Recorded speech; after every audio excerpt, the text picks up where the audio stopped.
Welcome two back दोस्तों। Programme Mehran जा रागी में गुफ्तगू हली रही है असांजे तमामु वॾे आर्टिस्ट मोहन भगत जी शख्सियत के बारे में। त नसीब भाई ही थोरो मुख़्तसर तारुफ़ आहे, जेकॾहिं इजाज़त हुजे बिस्मिल्लाह, ॿुधायूं ज़रूर। त मौसीक़ी जा के सुर ऐं इंसानी आवाज़ सहरान जो सदाऊं बणिजी दिलनि में महफ़ूज़ थी वेंदा आहिनि ऐं सीने ब सीने उहे मुंतक़िल थींदा रहंदा आहिनि। अहिड़ो ई हिकु सदाबहार आवाज़ मोहन भगत जो बि आहे, जेको थर जी ततल वारीअ मां उभरी उसरी निखरी निर्वार थियो। थर जी धरती केतिरा ई सुरीला आवाज़ ऐं अंदाज़ पैदा कया आहिनि, जिन में शादी फ़क़ीर, माई भागी, मुराद फ़क़ीर, बुढ़ो फ़क़ीर, सादिक फ़क़ीर, शफ़ी फ़क़ीर, करीबिनो फ़क़ीर, भगत सालू राम, उन खां अलावा ॿिया फ़नकार बि हुआ ऐं उन्हनि में मोहन भगत बि शामिल हो। मोहन भगत 16 सालनि जी ॼमार में ॻाइणु शुरू कयो। हिन राग जी सिख्या पंहिंजे चाचे खां वरिती ही, जेका तव्हां ॿुधाई, जंहिंजो नालो अमरू हो। उन खां सवाइ पाण आरफ़ाना कलाम ॻाइण लाइ थर जे मशहूर रागी मुराद फ़क़ीर जो पिणु कुझु वक़्त लाइ शागिर्द रहियो। मोहन भगत लतीफ़ साईं जूं वायूं पुरसोस अंदाज़ में हिकु मुनफ़रद भगती स्टाइल ते ॻाईंदो हो ऐं सिंध में ईअं को बि ॻाए नथो सघे। पाण दंबूरे ऐं टलीअ ते ॻाईंदो हो ऐं संदुसि दंबूरो अक जी काठीअ मां भानो सोटहर नाले कारीगर जो ठहियलु हो ऐं साणस गॾु संगत में संदुसि भाउ स्वरूप चंद, जंहिंजो तव्हां ज़िक्र कयो, ऐं संदुसि पुटु शंकर ॻाईंदा हुआ। शंकर चंद उन वक़्त में नंढो हो। 1970 में ग़ुलाम हुसैन शेख मरहूम खे रेडियो पाकिस्तान हैदराबाद ते आंदो। मोहन भगत जो जनमु 1929 धारे थर जे ॻोठ इस्लाम कोट में थियो हो। संदुसि बालकपण में हुनजो उते ई गुज़रियो ऐं बाद में संदुसि कुटुंब रोज़गार सांगे मिठी में अची वेठा हुआ। मोहन भगत जी आका भगताणे तौरु मशहूरु हुई। ही जो ख़ानदान भगताणे तौरु मशहूरु हो ऐं ही सॼो ख़ानदान शाह लतीफ़ वारे समाई राग जो रागी हो ऐं तंबूरे जे राग ते ढाटकी मारवाड़ी लहजे में शाह जो कलाम ॻाईंदा हुआ।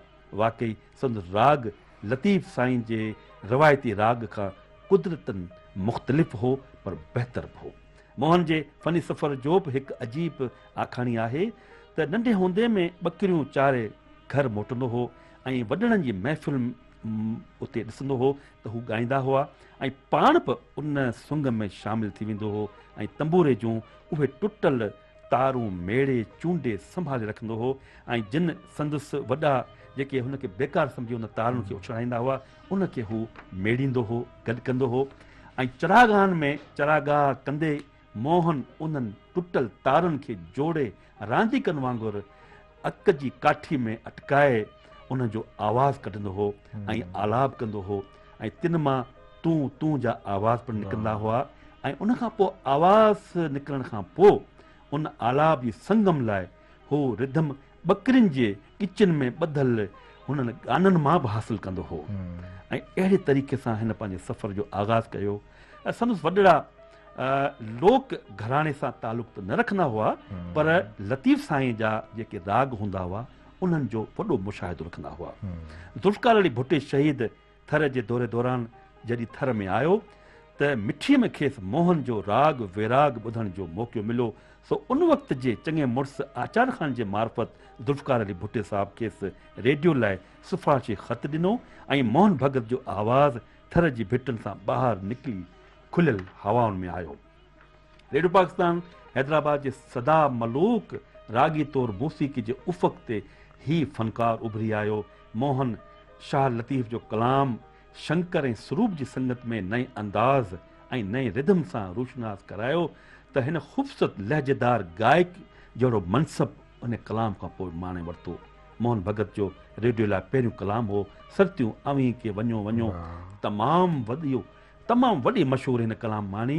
शाह लतीफ़ जो इहो सदा बहार कलाम मोहन भगत जे अमर आवाज़ में बि आनियर वियो त ॼण थर जे गरम वारीअ ते छंडा पइजी विया ऐं इहो कलाम रिकॉर्ड थियो ऐं केतिरनि ई मशहूरु गायकनि बार बार इहो कलाम ॻायो वॼायो। उन में वहीद अली, अलादीनो जूने जो, मिस्री डीपलाई, हुमेरा चन्ना ऐं केतिरा ई साज़कार फ़नकार मौजूदु हुआ। मोहन भगत खे पज़ीराई मिली त संदसि हौसलो बि वधियो ऐं हू रेडियो लाइ नित नवां कलाम ऐं नित नयूं तर्ज़ूं बि पेश करे रहियो हो। रेडियो पाकिस्तान हैदराबाद ते मौसीक़ी शनास प्रोड्यूसर मरहूम ग़ुलाम हुसैन शेख जेको फ़नकारनि जी तलाश में हमेशह सिंध जे दूर दराज़ इलाक़नि में वञी रेडियो लाइ नवां नवां आवाज़ ॻोल्हींदो हो, उनखे मुतारिफ़ कराईंदो हो। संदसि क्रेडिट ते आबदा परवीन, सिंगार अली सलीम, माई भागी, इक़बाल जोगी, नूर बानू ऐं ॿिया काफ़ी फ़नकार आहिनि। सो मिस्टर ग़ुलाम हुसैन मोहन जे हथनि में बि सुर आवाज़ जूं रेखाऊं ॾिसी वरितियूं हुयूं ऐं मोहन जो उन सथ में पंहिंजी जाइ बि मोहन जोड़े वरिती। हू रिवायती रागुनि जे रमज़नि खां बि वाक़ुफ़ु थींदो वियो ऐं ॾिसंदे ई ॾिसंदे रेडियो, टीवी, स्टेज ऐं कैसेट जो मक़बूल फ़नकार ऐं लोक गायकी जी ज़रूरत बणिजी पियो। मोहन भगत जे ॻाइण जहिड़ा फ़नकार हूअं त घणेई आहिनि, पर मुख्य हवालो सादगी आहे ऐं उहा ई सादगी हुन जी शख़्सियत ते बि तमामु घणो असर अंदाज़ थियण वारी हुई ऐं हमेशह रहंदी हुई ऐं यकीनन इहो तासिर ॾियणु ऐं मंज़र कशी जो बि हू मास्टर हो त आउं हिकिड़ो मिसकीन ऐं हिकिड़ो ग़रीब माण्हू आहियां। मोहन भगत तोड़े जो मुल्कगीर फ़नकार बणिजी वियो हो, पर परॾेह में बि ही गायक ही फ़नकार मशहूरु थियो, पर पोइ बि संदसि मुफ़लिसी तंग दस्ती संदसि पीछो न छॾियो। हिकु भेरे अखियुनि में आब आणींदे पंहिंजे मख़सूस थरी लहजे में चयईं त जियो शाल असांखे हिन मिटी सां मोहबत आहे, पर सूर असांखे छॾीनि कोन था। ही हो मोहन भगत। आख़िरकार 10 मार्च 1995 ते पुरलोक अंदाज़ में ही शख़्स ही फ़नकार असांखां मोकिलाए वियो, पर सिंध लाइ संदसि आवाज़, संदसि साथ, संदसि अंदाज़ हमेशह यादि रहंदो। तनसीर भाई ही मुख़्तसर तार हो जेको तव्हांखे ख़बर हूंदी जामे आलिशान ज़बरदस्त। त हाणे आउं सम्झां थो त छो न नग़्मो ॿुधिजे, उनखां पोइ वरी ते ॻाल्हायूं था।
हिन के ख़ासि तौर ते कंहिं वॾे मूसीकार खां त माना सिखिया कान वरिती हुई न ते ऐं जेकॾहिं थोरी घणी जेका सिखिया वरिती सा उहा मुराद फ़क़ीर, भला इहो मुराद फ़क़ीर उहो ई मुराद फ़क़ीर जी आहे हाँ। जेको माई भागी सां गॾु ॻाईंदो या जी को हाँ, ॿियो मुराद फ़क़ीर? उहो ई साॻियो, छाकाणि त जेके तव्हां नाला पंहिंजे तारुफ़ में ॿुधाया, असीं जॾहिं थर सहरा जे मौसीक़े जो तज़किरो 20वीं सदीअ जे फ़नकारनि जे हवाले सां कंदासीं त असांखे सभ खां पहिरीं त भगत सालू राम जेको असां ॾिठो उहो रेडियो ते ईंदो हो इस्लाम कोट खां, उहो पंहिंजे पुटु उनजो बसर आहे उहो ॻाए थो। पोइ वरी ॿुढो फ़क़ीर आहे ऐं नूर मोहम्मद फ़क़ीर आहे, हुसैन फ़क़ीर आहे जंहिंजा फैमिलीअ मां असांखे सादिक फ़क़ीर ऐं हाणे नज़ाकत ऐं राहत जेके सादिक फ़क़ीर जा फ़र्ज़ंद आहिनि। उमरकोट जे पासे हलंदासीं त पोइ असांखे रफ़ीक फ़क़ीर आहे।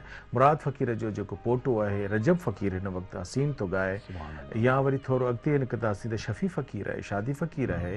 अच्छा, शफ़ी फ़क़ीर से ज़िक्र कंदा, इन जो वालिद नालो छा हो साईं? असल में उनजो उहो शागिर्द हो शादी फ़क़ीर जो। अच्छा, शादी फ़क़ीर जो। शादी फ़क़ीर जो शागिर्द हो। ही सिंध में जेके अशरफ सम्झणु घुरिजे त ॿ घराणा आहिनि क्लासिकल मौसीक़ीअ जा जिन खे लोक गायक अपनाइनि पिया, उन्हनि खे पंहिंजो उस्ताद पिया बनाइनि। हाणे उहे सिंध में कहिड़ा ॿ वॾा घराणा आहिनि?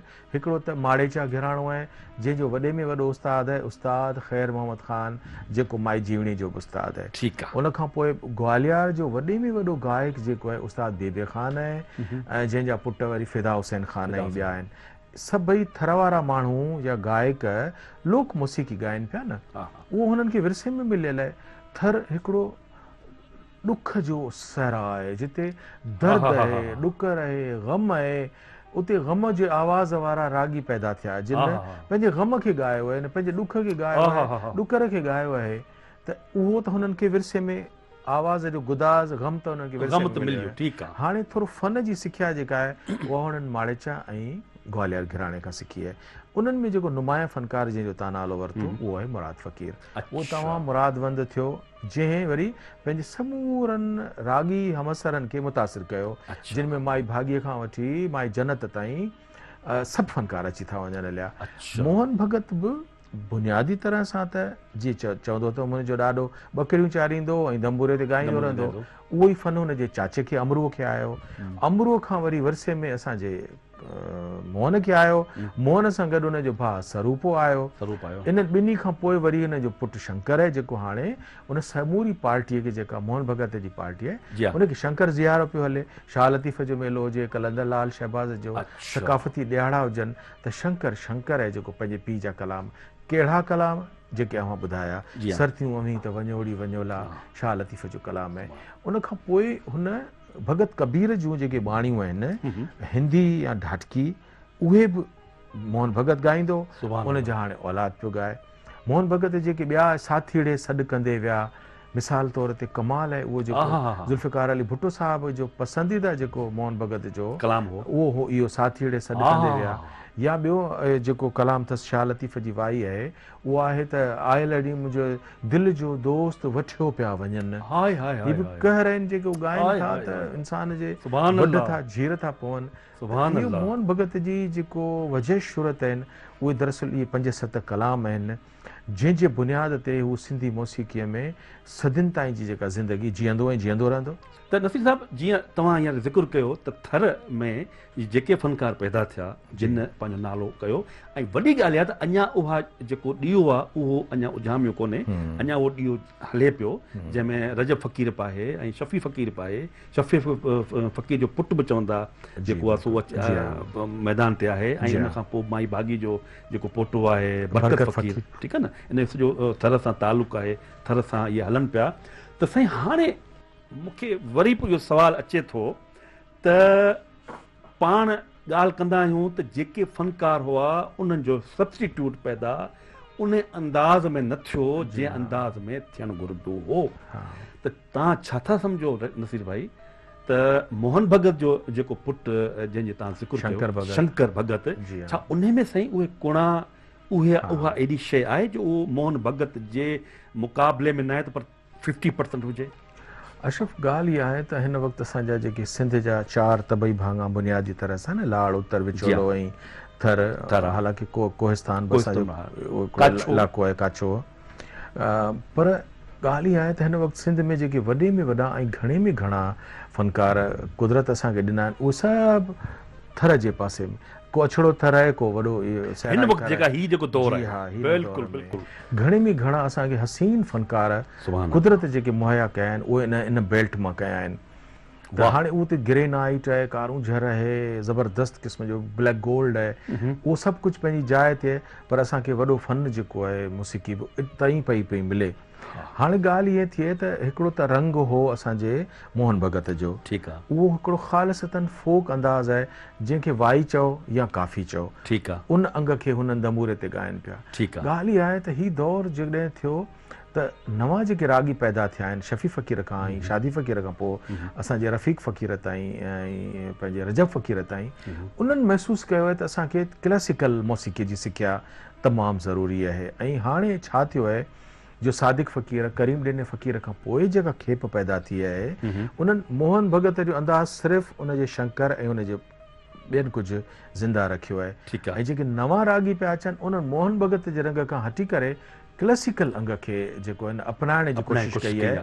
ऐं हीअ उन हवाले सां हिकिड़ो वॾो नालो पैदा कनि पिया।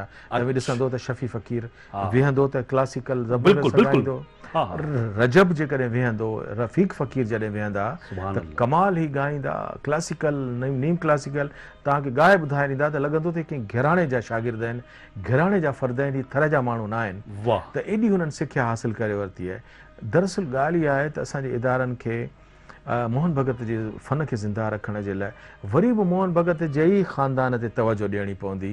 त शंकर ते जेके तमामु फाइनेंशियली गुरबत जो शिकार आहिनि, मोहन भगत ज़िंदगी जे आख़िरी ॾींहंनि में इंतिहाई कसम पुरसी ज़िंदगी गुज़ारी, पर हुनखे थोरो संभालियो डिप्टी कमिश्नर अब्दुल कादिर मंगी साहब जॾहिं 90s में उते डिप्टी कमिश्नर थिया त उन्हनि हुनखे थोरो अझे घर घाट या थोरो माल वठी ॾियण जे सिलसिले में उनजी मदद कई। पर मूंखे मोहन भगत छा ॿुधायो इंटरव्यू में, साईं मुंहिंजो मथे में सूर त आउं स्पुर जी गोली नथो वठी सघां, मुंहिंजी ज़ाल अखियूं कमज़ोर पियूं थियनि, आउं हुन जे लाइ ऐनक नथो वठी सघां। हीअ हिकु शदीद गुरबत जो जंहिंजे लाइ तव्हांजी अखियुनि में लुड़क अचनि त हू आउं हुन सां एॾो प्यारु कंदुसि जो आउं तव्हांखे ज़रूरु ॿुधाइणु चाहींदुसि त मोहन तोखे खाधे में छा शइ वणे? साईं मुंहिंजी दिलि चए आउं बेज़ा खां, कीमा खां, पर किथां खां?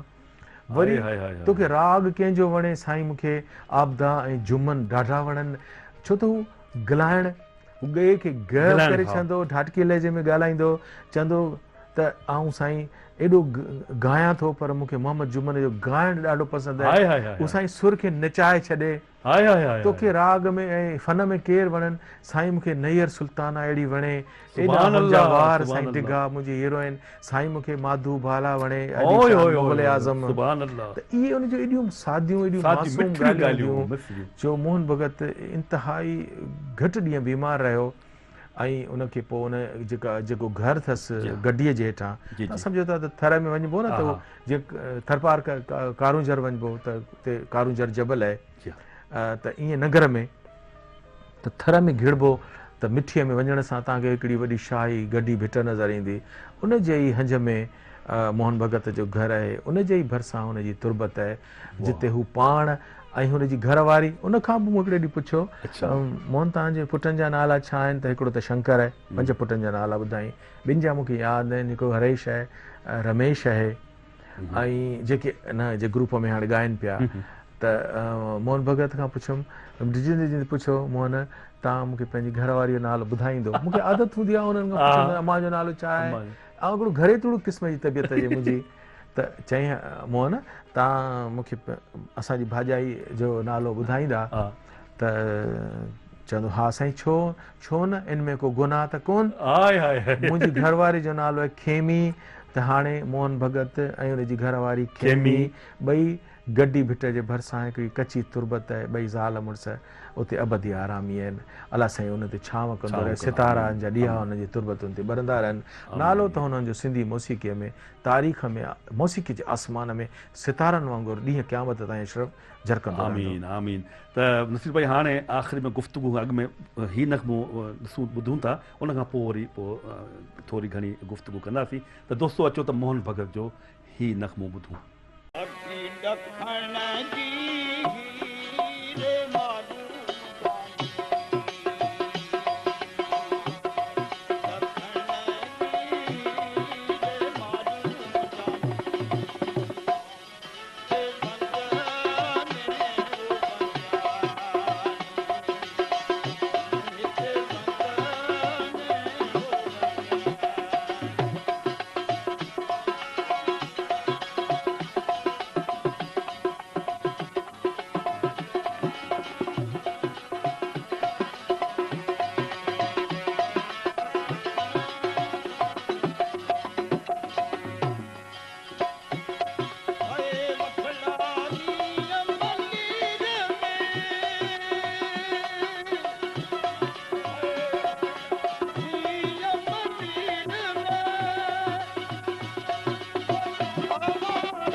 जीअं नसीर भाई तव्हां ॻाल्हि कई पे त मोहन सां जी तव्हांजी कचहरी थी त मूंखे यादि आहे त दुर्मुहम्मद कमाल साहब डायरेक्टर इंफॉर्मेशन हूंदा हुआ, पाण वटि ईंदा हुआ। जी हाँ, सर। उहे हिकिड़े फंक्शन जे सिलसिले में मूंखे वठी विया मिठी में, उते प्राइम मिनिस्टर अचणो हो हिकिड़े फंक्शन में, त असीं गाॾी में हुआसीं त हिकिड़ो माण्हू साम्हूं आयो पिए त यकदमि दुर्मुहम्मद कमाल साहब पंहिंजी गाॾी में लथो, डोड़ंदो डोड़ंदो उन माण्हू जे पेरनि ते वाह वाह, पेरनि ते हथ लाइ भाकुर पाए त आऊं पोयां केरु आहे, त पोइ मूं सुञातो ई मोहन भगत आहे। सुभान अल्लाह। त मूंखे चई त बाबा ॻाल्हि ॿुधो, हिननि माण्हुनि जे पेर पवण माना त तव्हां इबादत करियो था, ही माना ही उहे माण्हू आहिनि जेके वरी तव्हांखे न मिलंदा, तव्हांखे मोहन न मिलंदो तव्हांखे, माना हिकिड़ो इमोशनल थी करे पंहिंजो साईं हिकिड़ो पैगाम ॾिनो। यकीन करियो त जेका तव्हां ॻाल्हि कई न, त मूं शुरू में तव्हां जेका ॻाल्हि कई त मूं हुनखे भाकुर पाता, मूं हुनखे मिठियूं ॾिनियूं, त आउं सम्झां थो त इहा त हुन जी वॾाई हुई जो हुन असांखे मौक़ो ॾिनो या तव्हांखे मौक़ो ॾिनो साईं, त हेॾे वॾे आर्टिस्ट अशरफ हिकिड़ो सफ़र जेके आख़िर में असां कलंदर लाल शहबाज़ ते, छाकाणि त मुंहिंजी हुन सां वालिहाना वाबस्तिगी रही, कलंदर लाल शहबाज़ जो मेलो ख़्वाजा इमदाद साहब जिन बि रेडियो जी हैसियत में हुनखे संभालींदा, बाद में असांखे बि मौक़ो पोएं दौर में मिलियो त असां उन साल जो कलंदर लाल शहबाज़ एवॉर्ड वियासीं बि गॾु, बस में आयासीं, वापसी ते मूं ॾिठो पियो मुड़ी मुड़ी त हू पंहिंजे कुर्सीअ ते आराम में सुतो पियो हो, अखियूं पूरे।